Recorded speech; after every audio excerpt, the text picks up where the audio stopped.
हमारे साथ अब जुड़ रहे हैं जेएलवी एग्रो के विवेक अग्रवाल और सुमाया इंडस्ट्रीज के chief growth officer Deepak Parekh. आप दोनों का कार्यक्रम में स्वागत है। दालों के ऊपर हम पहले भी बातें करते रहे हैं और काफी सारी चिंताएं यहां पर बनकर भी आई हैं। विवेक जी, इनफैक्ट दीपक जी ने काफी इंपॉर्टेंट बात कही कि जमाखोरी सरकार को लग रहा है कि हो रही है, जिसकी वजह से अग्रेसिव स्टेप उठाए गए हैं, लेकिन इससे प्राइसेस पर कुछ असर होगा इसकी पॉसिबिलिटी तो नहीं दिख रही है। आपकी सोच क्या कहती है? क्या ये लिमिटेड स्टॉक की ही वजह है जिसकी वजह से प्राइसेस ऊपर बने हुए हैं, और भी वजह है जिसके कारण हमने दामों में बढ़ोतरी होते हुए देखी है? जी नमस्कार। अभी जैसे कि दीपक जी ने भी बोला, लेकिन मेरा ये मानना है कि बाजार में पिछले अगर आप 10 दिन का डाटा निकाल के देखेंगे तो बाजार नरम हुए हैं।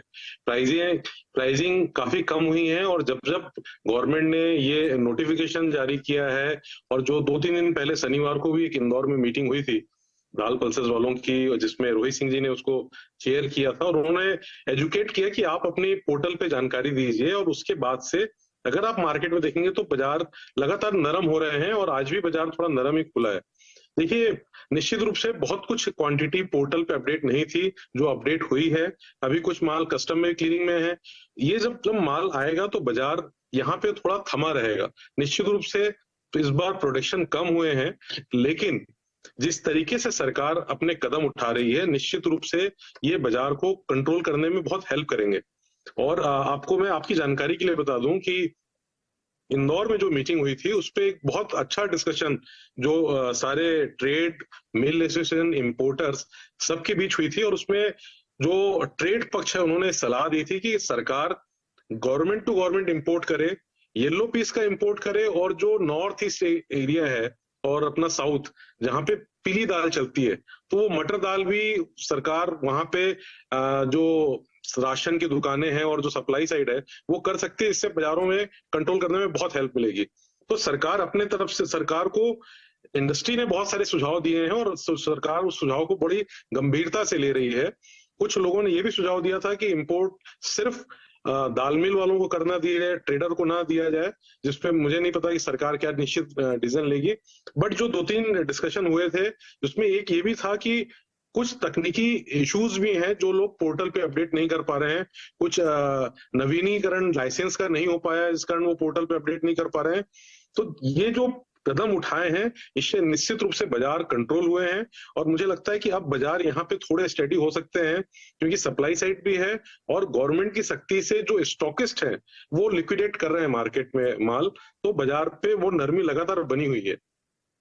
एक चीज तो क्लियर है कि जब जब यहाँ पर सरकार की तरफ से एक वार्निंग आती है या फिर वो इस तरह के चेक्स बैलेंसेस करते हैं या बातचीत करते हैं इंडस्ट्री के बाद, उसके बाद हम देखते हैं कि कुछ मुनाफा वसूली आ जाती है। हफ्ता 10 दिन के बाद फिर से भाव चढ़ने शुरू हो जाते हैं। आपको लगता है इस वक्त भी ऐसा ही होने वाला है?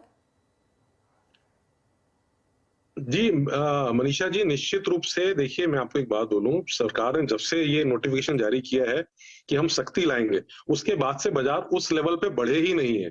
बाजार घटे हैं, कभी एक आध 2 दिन बढ़ते हैं और उसके बाद फिर बाजार वापस नीचे आ जाते हैं।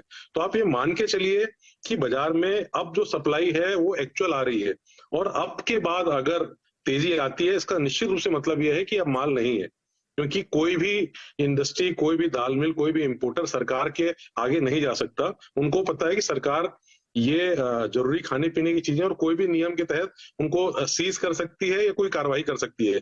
तो अभी व्यापारी पूरी तरह से अपने स्टॉक्स डिस्क्लोज कर चुका है, और जो नहीं कर पाए हैं उनकी तकनीकी कारण है, रादर देन किसी भी व्यापारी का ये उद्देश्य नहीं है कि वो डिस्क्लोज ना करे। तो मेरे हिसाब से 70-80% पोर्टल पे आ चुके हैं।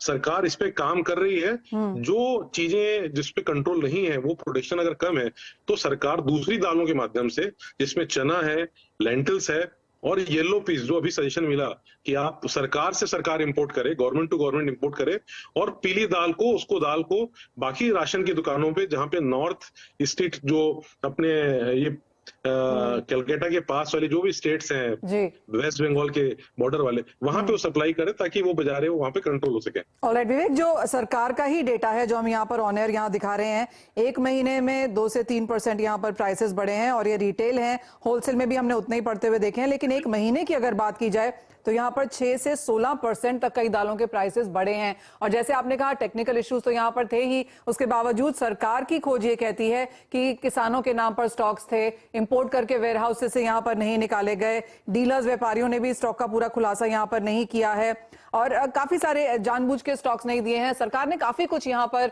जो सोर्सेज के थ्रू यहाँ पर खबरें हैं ये कहा गया है।